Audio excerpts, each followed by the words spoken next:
first-time parents. She will call you, and then, you know, if you just say, oh, I'm fine, or she'll come over if you want her to, which is kind of nice. She's pretty cool, the one that usually comes out, so. Do you have an advice nurse? Well, you can call this number, Okay. is the OB Care line call, is what we call it, and you can talk to a nurse 24 hours a day. Yes, that's the advice nurse. Yeah, because questions will come up, Alright. you know, and you'll just go, Well, and we I got a know- few moms in the loop too, so. oh, good, yeah. Well, we don't want you to be at, 3 in the morning on a weekend. You don't want to call a doctor. We'd rather have you just call, even if you think it's a dumb question, just so it isn't bothering you, So, and if you don't like what one nurse says, just call later and somebody else will answer. Okay, bathing, that's pretty much your choice. You can do it every day, or you can do it every other day. What about the baby, though? Ha ha ha, very funny. We now say that you can immerse the baby and then dry the base of the cord with a towel. And because before it was just sponge bath until the cord comes off. So, and then with cord care, you can, it's 3 times in a 24-hour period, 3 times a day, and just kind of, I already saw Dad do it, so you just kind of, diapering, we just suggest diapering before you feed her. And then, if she goes again, you have to diaper her again afterwards. And just change her when she's dirty or wet. It's normal for a breastfeeding baby only to maybe have one stool the whole day, and then the next day have 6. And anywhere yellow, green, whatever colors, that you would find. And then We don't, if it's a bloody stool, then we'd worry if it was a bloody stool. yeah. Are you filming me? Oh, makes me nervous. Just looking through the viewfinder. Okay. Ugh. Okay. Yeah, if you see blood in the stool, definitely call. But it's not very common. Peeing. They say 6 wet diapers a day. Well, that's after your milk is in, and then a couple days after. Okay, so like the first couple days, you might only see 1 or 2. He said the same thing. Yeah, he said that the milk would come in later. So. Yeah, the milk takes probably 72 hours.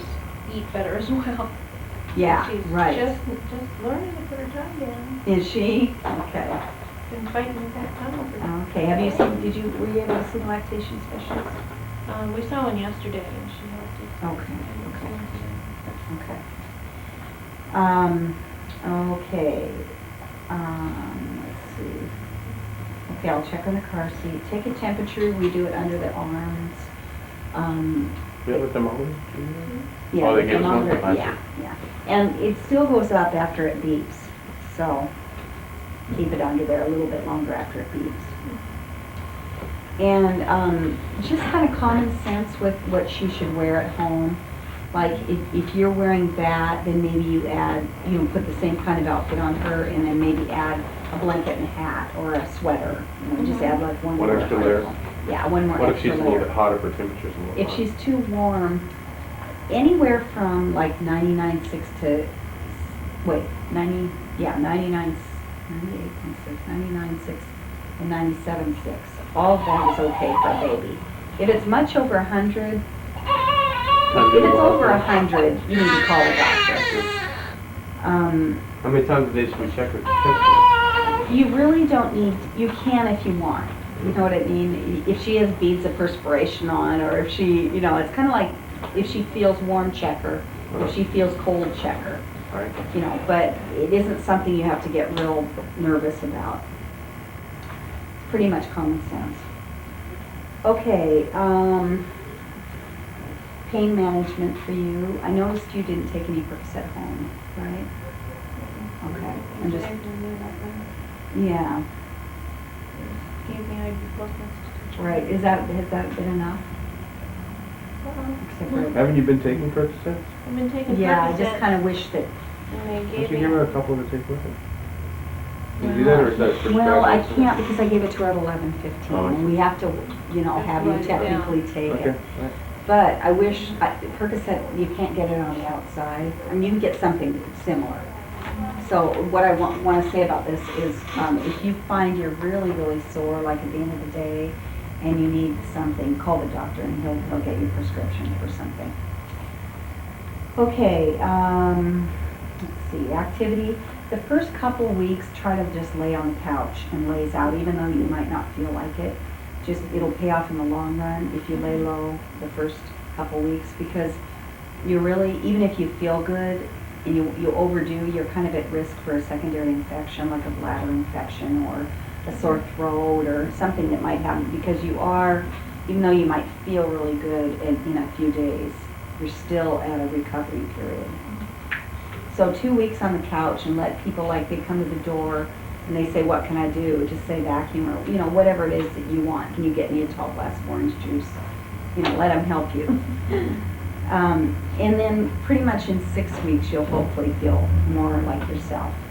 And for sleep, try to sleep at least 1 nap a day with baby. And, let's see, and activity, just go slowly back into your normal activities. What goes along with that is your bleeding. It should get less and less and less. It could stop at 1 week to 3 weeks. It should get brownish like the end of the period, and then pretty soon just stop. Now, if you're to the brownish point and then you see bright red blood again, that is your body telling you that you're doing too much, and you should go back to square one and lay on the couch a lot and try to, get back.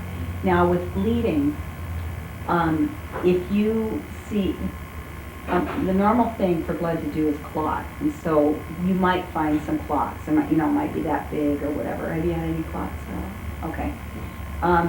But if you have like a big clot, like this big maybe, and your bleeding steps up more, or you have some more clots, you need to call your doctor. Now, if it just happens all at once, because this is postpartum hemorrhage is what I'm talking about, and it can happen like up to 2 weeks, 3 weeks after the baby's born.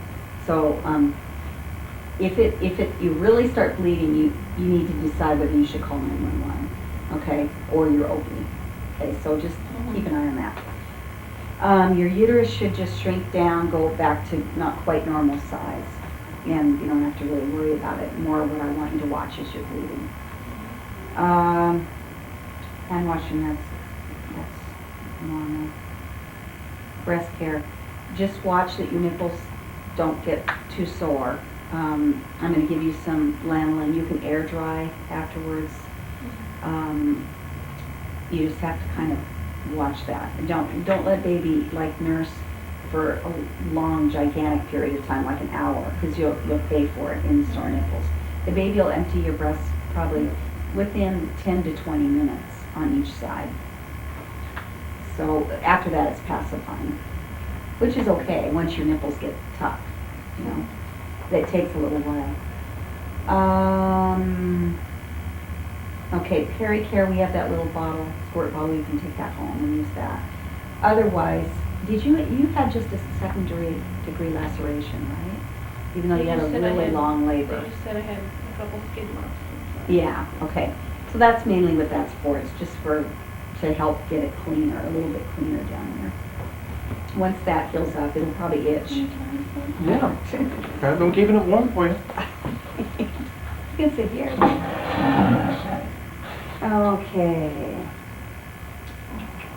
So it'll probably itch, and then get better. Hopefully. Showers, let's not need to talk about that. Because you already talked about hemorrhoids. I don't know, you don't have hemorrhoids there. Not at all. Nutrition. There are 3 things that will help your milk come in and stay. And the three of them are eating right,